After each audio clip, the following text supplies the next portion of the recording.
नमस्कार साथियों, आज हम पढ़ेंगे संघ एवं उसका राज्य क्षेत्र। संघ एवं उसका राज्य क्षेत्र कौन से भाग में? भाग एक अनुच्छेद 1 से 4। भाग एक अनुच्छेद 1 से 4 यानी संघ एवं उसका राज्य क्षेत्र। किसी भी देश के संविधान के बारे में पढ़ते हैं तो उस देश के अंदर कितने राज्य हैं, कितने केंद्र शासित प्रदेश, इसका उल्लेख कहाँ होता है? तो सबसे पहले देश की बात करेंगे तो भाग एक अनुच्छेद 1 से 4 संघ एवं उसका राज्य क्षेत्र यानी वर्तमान में भारत में 28 राज्य और 8 केंद्र शासित प्रदेश हैं। तो इसका उल्लेख कहाँ है? तो भाग एक अनुच्छेद 1 से 4 के अंदर यानी संघ एवं उसके राज्य क्षेत्र यानी भारत के अंदर कितने राज्य हैं, कितने केंद्र शासित प्रदेश, उसका उल्लेख किसमें है? संघ एवं उसके राज्य क्षेत्र। संघ एवं उसका राज्य क्षेत्र भाग एक अनुच्छेद 1 से 4। बात करेंगे संघ एवं उसका राज्य क्षेत्र भाग एक अनुच्छेद 1 से 4। अनुच्छेद 1 क्या कहता है? अनुच्छेद 1 पूरा लेवल से पढ़ाऊंगा मैं आपको, पूरा वीडियो देखना आपको। अनुच्छेद 1 संघ एवं उसका राज्य क्षेत्र। इस अनुच्छेद के 3 भाग है। कितने भाग है? 3 भाग है। पहले पढ़ेंगे अनुच्छेद 1 कै, एक कै बोलो या एक ए बोलो, एक ही बात है। अनुच्छेद 1 कै, भारत अर्थात इंडिया राज्यों का संघ होगा,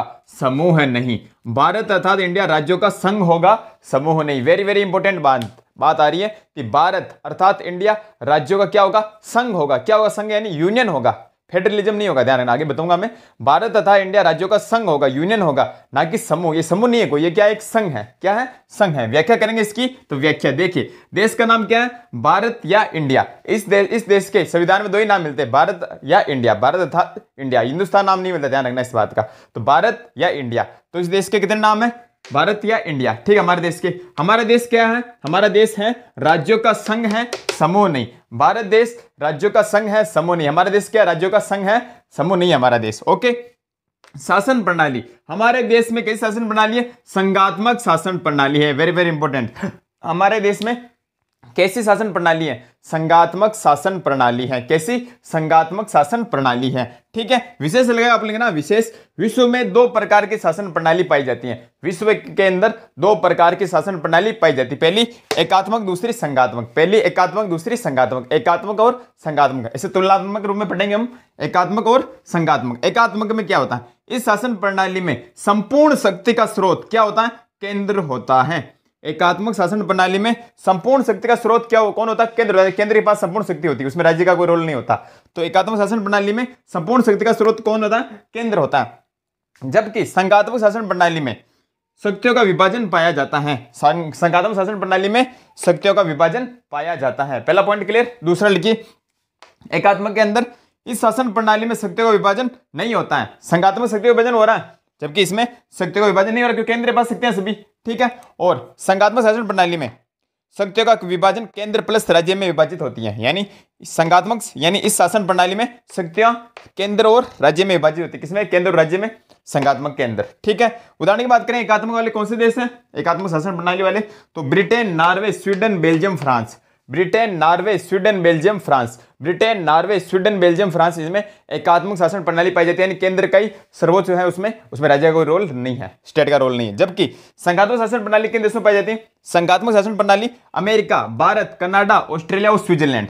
अमेरिका, भारत, कनाडा, ऑस्ट्रेलिया और स्विट्जरलैंड में संघात्मक शासन प्रणाली पाई जाती है। ठीक है, चौथा पॉइंट लिखना आपको। ये खत्म हो गया, यहाँ पे 3 पॉइंट हो गए थे, पहला, दूसरा, तीसरा। चौथा पॉइंट लिखना आपको, भारतीय शासन प्रणाली संघात्मक है लेकिन इसका झुकाव एकात्मक की ओर है। Very very important. आपसे कथन में पूछ सकते हैं प्रश्न कि भारत की शासन प्रणाली कैसी है? तो भारत की शासन प्रणाली संघात्मक है लेकिन इसका झुकाव एकात्मक की ओर है। यानी केंद्र और राज्य दोनों को शक्तियां दे रखी है, लेकिन सर्वोच्च कौन है दोनों में? तो केंद्र है। अगर किसी पक्ष में केंद्र राज्य में विवाद हो जाए तो उसका निर्णय किसका माना जाएगा?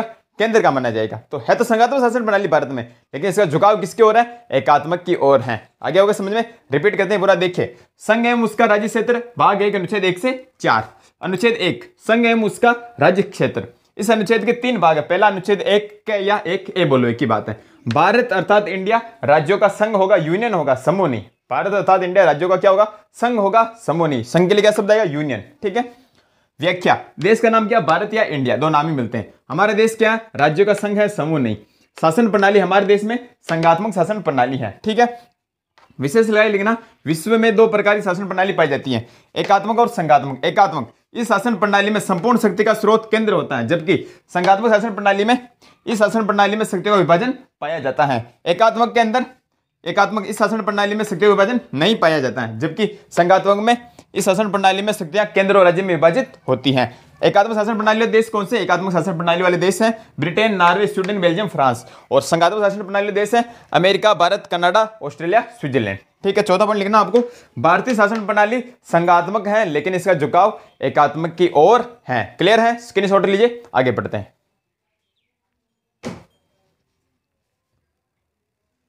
करेंगे तो देखिए, हमारे संविधान में संघ शब्द के लिए यूनियन शब्द का प्रयोग किया गया है। किस शब्द का? यूनियन शब्द का। यानी हमारे संविधान में संघ शब्द के लिए यूनियन शब्द का प्रयोग किया गया, ना कि फेडरलिज्म। क्यों? आपके मन में प्रश्न आ रहा होगा, ऐसा क्यों है सर? तो इसका प्रश्न का उत्तर हम देते हैं। देखिए, यूनियन ही क्यों? अमेरिका और भारत, एक तरफ अमेरिका है और एक तरफ भारत की बात करते हैं। देखिए, अमेरिका यह भी राज्यों का संघ है, अमेरिका भी राज्यों का संघ है और भारत भी राज्यों का संघ है। ठीक है, अमेरिका के लिए यहां संघ शब्द के लिए फेडरलिज्म शब्द का प्रयोग किया गया है। अमेरिका के लिए संघ शब्द के लिए किस शब्द का प्रयोग किया गया? फेडरलिज्म। जबकि भारत के लिए यहां संघ शब्द के लिए यूनियन शब्द का प्रयोग किया गया है। अब ऐसा क्यों? देखिए क्यों, क्योंकि पहला पॉइंट, अमेरिका का संघ राज्यों के बीच समझौते का परिणाम है। अमेरिका का संघ राज्यों के बीच समझौते का परिणाम है। अमेरिका में राज्यों के बीच समझौता हुआ था कि हम सभी मिलकर यूएसए बनाएंगे, तो समझौता हुआ था, जबकि भारत में ऐसा कोई समझौता नहीं है। तो भारत यह राज्यों के बीच समझौते का परिणाम नहीं है। भारत यह राज्यों के बीच समझौते का परिणाम नहीं है, जबकि अमेरिका राज्यों के बीच समझौते का परिणाम है। ठीक है, दूसरा पॉइंट है, अमेरिका के संघ के लिए कहा जाता है कि यह अविनाशी राज्यों का अविनाशी संघ है। अमेरिका के संघ के लिए कहा जाता है कि अमेरिका अविनाशी राज्यों का अविनाशी संघ, यानी उसे राज्य भी ना तोड़ सकते हैं और ना ही देश तोड़ सकते हैं। राज्य जैसे बना रखे अमेरिका फिक्स राज्य है, तो राज्य अलग भी हो सकते हैं अपनी इच्छा से और साथ में रह सकते हैं। समझौते का परिणाम है, अपनी इच्छा तब तक साथ में रहे यूएसए के, और जब उनकी इच्छा होगी वो अलग हो सकते हैं। समझौते परिणाम है, इसलिए अविनाशी राज्यों का अविनाशी संघ, यानी राज्य टूट अलग हो सकते हैं और संघ भी अलग हो सकता है, ये बात है। जबकि भारत के लिए कहा जाता है कि भारतीय संघ विनाशी राज्यों का अविनाशी संघ है। भारत के लिए कहा जाता है कि भारत विनाशी राज्यों का अविनाशी संघ है। विनाशी राज्य कितने राज्य बना सकते हैं? अभी 28 राज्य, फिर 30 बना दो, 40 बना दो, 50 बना दो, राज्य बना सकते हैं, लेकिन कोई भी राज्य अलग देश नहीं बना सकता। यानी अविनाशी राज्यों का, राज्य बहुत सारे टूट सकते हैं, कम हो सकते हैं, लेकिन अविनाशी संघ है, संघ एक ही है, देश एक ही रहेगा। ऐसा नहीं कि कल कह दे गुजरात कहते मैं अलग देश बनूंगा, राजस्थान कहते मैं अलग देश बनूंगा, ऐसा नहीं है। कोई भी राज्य कहते मैं अलग देश बनूंगा, ऐसा पॉसिबल नहीं है। सिक्किम कहते मैं अलग देश बनाऊंगा, जम्मू कश्मीर कहते मैं अलग देश बनाऊंगा, ऐसा नहीं कह सकता। तो विनाशी राज्यों का अविनाशी संघ है, कोई भी राज्य ऐसा नहीं कह सकता कि मैं अलग बनाऊंगा। ठीक है, तो विनाशी राज्यों का अविनाशी संघ क्या है? भारत है। जबकि अमेरिका क्या है? अविनाशी राज्यों का अविनाशी संघ, यानी वहां पे कोई भी देश भी बना सकता है और संघ अलग ही है। आगे समझ में क्लियर है? अनुच्छेद 1 है, अगला क्या हो गया? ख पढ़ते हैं। अनुच्छेद 1 है, भारतीय संविधान में कुल 12 अनुसूचियां, उसमें 8 थी, वर्तमान में कितनी? 12 अनुसूचियां। उल्लेख इसका, और संविधान की पहली अनुसूची का संबंध राज्य प्लस केंद्र शासित प्रदेश से। अनुसूचिया पढ़ी थी तो बताया था मैंने कि संविधान की पहली अनुसूची का संबंध राज्य प्लस केंद्र शासित प्रदेश से है। ठीक है, अनुच्छेद 1 ग, संविधान के अनुसार हमारे देश के 3 भाग है। संविधान के अनुसार, ज्योग्राफी के अनुसार नहीं है ना, संविधान के अनुसार हमारे देश के 3 भाग है, राज्य, केंद्र शासित प्रदेश और अर्जित किया गया क्षेत्र। राज्य है, केंद्र शासित प्रदेश 28 राज्य, 8 केंद्र शासित प्रदेश हो गया, और अर्जित किया गया क्षेत्र मानस बाहर से हमने आक्रमण किया किसी देश पर और भविष्य में कोई उसका हिस्सा, उसका इलाका हमने अपने देश में ले लिया तो अर्जित कर लिया, तो भी हमारे देश का भाग माना जाएगा फिर।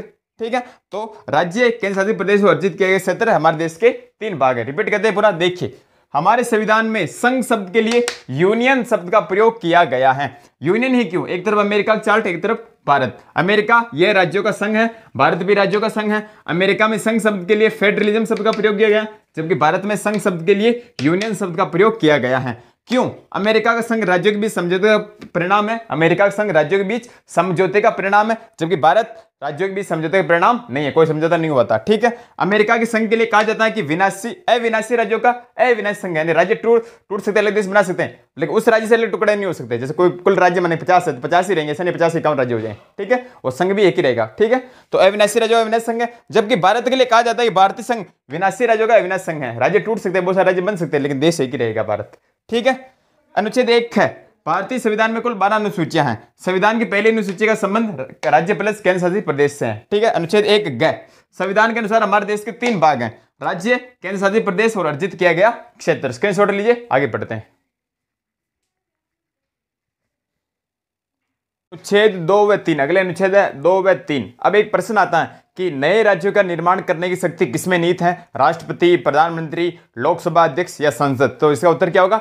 संसद यानी नए राज्यों का निर्माण, चाहे बाहर का कोई राज्य हम अधिग्रहण कर लें, युद्ध हो जाए माना कहीं से हम अधिग्रहण कर लें, राज्य को ग्रहण करें, तो उसका निर्माण या किसी भी एक राज्य को तोड़ के दूसरे राज्य का निर्माण, वो भी किसमें निहित है? संसद में निहित है। ऐसा कहा जाता है कि संसद किसी भी राज्य से दूसरा राज्य बनाती है तो एक बार उससे परामर्श लेता राष्ट्रपति उस राज्य की विधानसभा से, लेकिन जरूर नहीं कि परामर्श मानने, तो बाध्य नहीं है राष्ट्रपति मानने के लिए। तो ठीक है, तो हम बात करेंगे विशेष लिखना, भारत में नए राज्यों के निर्माण करने की शक्ति किसमें निहित है? संसद में निहित है, पार्लियामेंट में।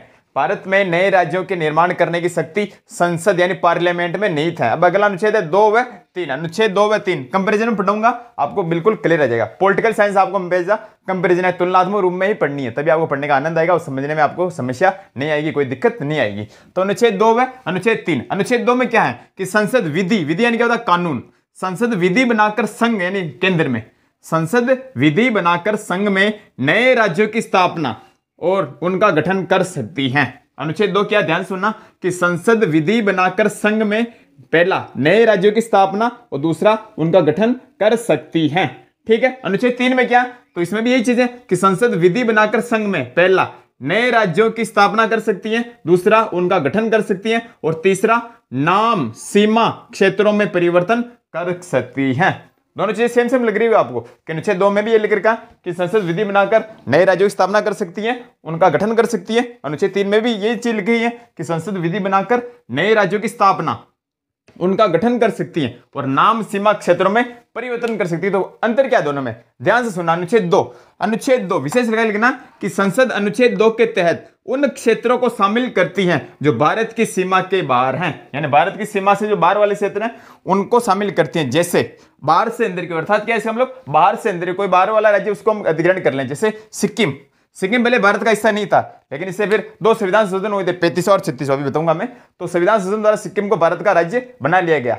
ठीक है। आज जैसे पाकिस्तान को कोई हिस्सा हमारे पास नहीं है, लेकिन कल माने कोई युद्ध हो जाए, कोई ऐसी स्थिति उत्पन्न हो जाए कि पाकिस्तान को हिस्सा हम अपने कब्जे में ले लें, तो उसको हम अपने भारत के अंदर शामिल करेंगे। तो किस अनुच्छेद 2 के तहत शामिल करेंगे। ठीक है, आया समझ में? ठीक है। यानी बाहर से अंदर की, बाहर का कोई क्षेत्र है उसको हम शामिल कर लें, माने चाइना का कोई क्षेत्र शामिल कर लें, तिब्बत का कर लें, कहीं का भी कर लें, नेपाल कर लें, तो अनुच्छेद 2 के तहत हम भारत में शामिल करेंगे। ठीक है, आया नहीं आया समझ में? एक सेकंड, क्या हुआ इसके? ठीक है, अनुच्छेद 2 के तहत। अब एक अनुच्छेद 3 है, संसद विधि बनाकर संघ में नए राज्यों की स्थापना कर सकती है, उनका गठन कर सकती है और नाम सीमा क्षेत्रों में परिवर्तन कर सकती है। तो क्लियर है, लेकिन विशेष लिखना कि संसद अनुच्छेद 3 के तहत उन राज्यों का निर्माण करती हैं जो भारत की सीमा के अंदर हैं, अर्थात पुराने राज्यों से नए राज्य का निर्माण करती है। तेलंगाना याद कीजिए, उदाहरण जैसे 2 जून 2014 को आंध्र प्रदेश से अलग राज्य बनाया था तेलंगाना, 2 जून 2014 को। यानी भारत में कोई राज्य स्थित है, माने राजस्थान, अभी राजस्थान मारवाड़ वाले कह रहे हैं कि मारवाड़ को नया राज्य बनाओ, तो अगर राजस्थान से अलग करके मारवाड़ राज्य भविष्य में अगर बनाया जाएगा तो किस अनुच्छेद 3 के तहत बनाया जाएगा। क्लियर हुआ नहीं हुआ? यानी अंदर से भारत के किसी भी राज्य के टुकड़े तोड़ दो, एक राज्य से 2 राज्य बना दो, 3 राज्य बना दो, तो किस अनुच्छेद के तहत बनाएंगे उनको?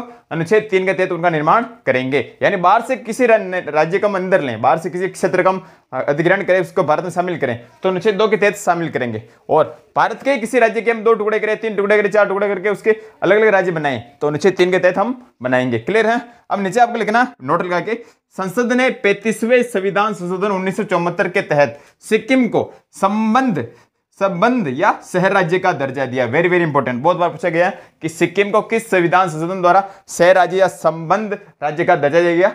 35वें संविधान संशोधन 1974 के तहत। क्या हुआ था? इसका मतलब क्या होता? संबंध या शहर राज्य, मतलब सिक्किम ने कहा कि आप हमें शहर राज्य का दर्जा दो। शहर राज्य का मतलब क्या कि बाहरी जो भी चीजें हैं, अंतर्राष्ट्रीय मामले हो गए, विदेश संचार हो गया, बाहरी कोई आयात निर्यात होगा, वो आपके कंट्रोल में रहेगा, लेकिन आप हमारे आंतरिक मामलों में हस्तक्षेप नहीं करेंगे। यानी सिक्किम के अंदर जो भी आंतरिक मामले हैं उनके देश के, जो भी उनमें आप हस्तक्षेप नहीं करेंगे, बाकी बाहरी काम आप ही करेंगे अपने हिसाब से। आपको आयात कर रहे हैं, निर्यात कर रहे हैं, विदेशी व्यापार कर रहे हैं, विदेश संचार कर रहे हैं, अंतर्राष्ट्रीय मामले हैं, उनमें राय वगैरह सब आपके नाम से ही होगी। ठीक है। लेकिन फिर सिक्किम में समझ में आ गई कि हम भारत का इससे बने, क्योंकि इससे राज्य की प्रवृत्ति कमजोर रहती, देश की प्रवृत्ति। ठीक है। तो फिर अगला संविधान संशोधन हुआ 36वां। संसद ने 36वें संविधान संशोधन 1975 के तहत, अगले साल संसद ने 36वें संविधान संशोधन 1975 के तहत इसे पूर्ण राज्य का दर्जा दे दिया। यानी सिक्किम को पूर्ण राज्य दर्जा किस संविधान संशोधन द्वारा दिया गया? 36वें संविधान संशोधन 1975 के तहत सिक्किम को पूर्ण राज्य का दर्जा दे दिया गया। क्लियर है? 35वें धारा सिक्किम को संबंध या शहर राज्य का दर्जा दिया, यानी बाहरी मामलों का निर्णय कौन करेगा? भारत करेगा, भारत के कंट्रोल में, लेकिन आंतरिक मामले में भारत हस्तक्षेप नहीं करेगा, संबंध सह राज्य का मतलब ये। लेकिन 36वें संविधान संशोधन द्वारा सिक्किम को पूर्ण राज्य बना दिया। अब सिक्किम भारत का हिस्सा, वो बाहर नहीं हो सकता, अलग नहीं हो सकता, पूरा नियंत्रण किसका, अब भारत का ही है। रिपीट करते हैं, विशेष रहे लिखना आपको, भारत में नए राज्यों के निर्माण करने की शक्ति संसद में निहित है। अनुच्छेद 2, अनुच्छेद 3। अनुच्छेद 2 क्या, कि संसद विधि बनाकर संघ में पहला नए राज्यों की स्थापना कर सकती है, दूसरा उनका गठन कर सकती है। इसी प्रकार अनुच्छेद 3, संसद विधि बनाकर संघ में पहला नए राज्यों की स्थापना, दूसरा उनका गठन कर सकती है, तीसरा नाम सीमा क्षेत्रों में परिवर्तन कर सकती है। अनुच्छेद 2 के तहत, 2 के अंदर आपको विशेष लगा लिखना कि संसद अनुच्छेद 2 के तहत उन क्षेत्रों को शामिल करती हैं जो भारत की सीमा के बाहर हैं, अर्थात बाहर से अंदर की ओर, जैसे सिक्किम को शामिल किया था। और अनुच्छेद 3 में लिखना विशेष लगा के संसद अनुच्छेद 3 के तहत उन राज्यों का निर्माण करती हैं जो भारत की सीमा के अंदर हैं, अर्थात पुराने राज्यों से नए राज्य का निर्माण, जैसे 2 जून 2014 को आंध्र प्रदेश से तेलंगाना राज्य का निर्माण किया गया। ठीक है, नोट लगा लिखना, संसद ने 35वें संविधान संशोधन 1974 द्वारा सिक्किम को संबद्ध या सह राज्य का दर्जा दिया था। इन्हें आंतरिक मामलों में हस्तक्षेप नहीं करेगा और बाहरी मामले भारत के कंट्रोल में, नियंत्रण में रहेंगे। ठीक है, अगले साल संसद ने 36वें संविधान संशोधन 1975 के तहत सिक्किम को पूर्ण राज्य का दर्जा दिया। स्क्रीनशॉट लीजिए, अनुच्छेद 1, 2, 3 हो गया, अनुच्छेद 4 हम पढ़ेंगे, फिर टॉपिक ये कंप्लीट हो जाएगा।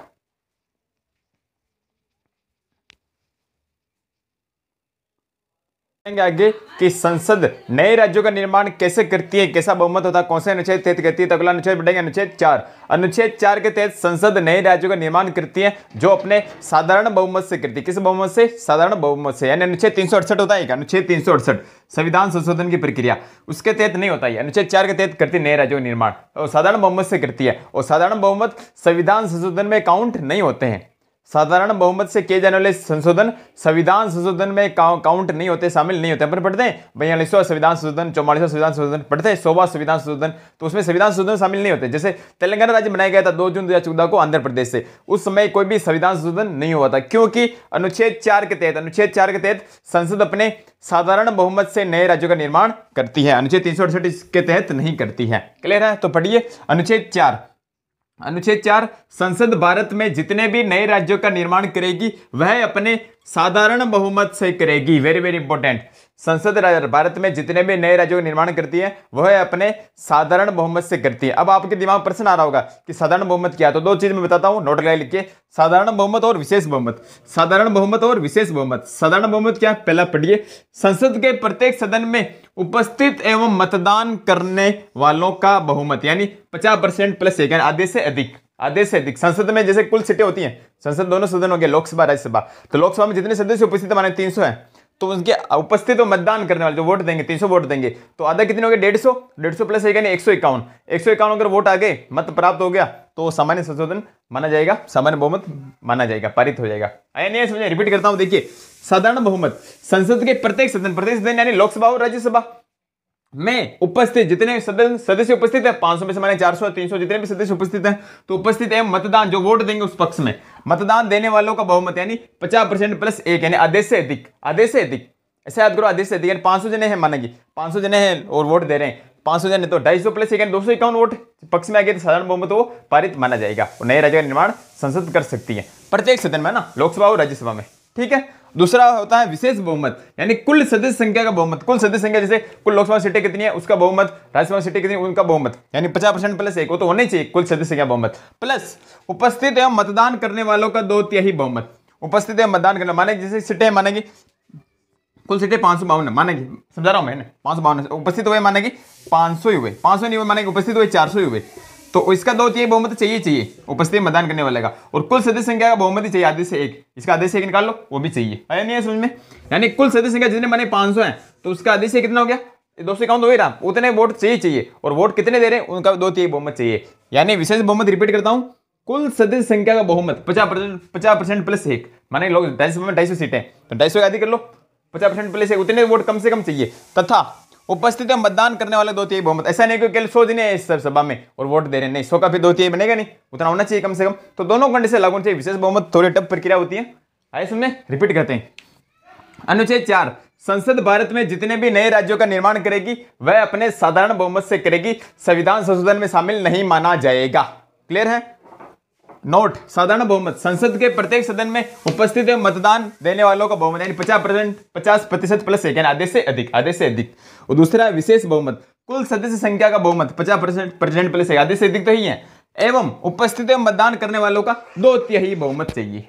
ठीक है, ये टॉपिक कंप्लीट हो गया, संघ एवं उसका राज्य क्षेत्र। आशा करता हूं आपको समझ में आया होगा, नोट्स आपने बनाए होंगे। इसके बाद अगला टॉपिक हम पढ़ेंगे, पढ़ते रहिए और अपने दोस्तों को भी शेयर करते रहिए। ठीक है, धन्यवाद।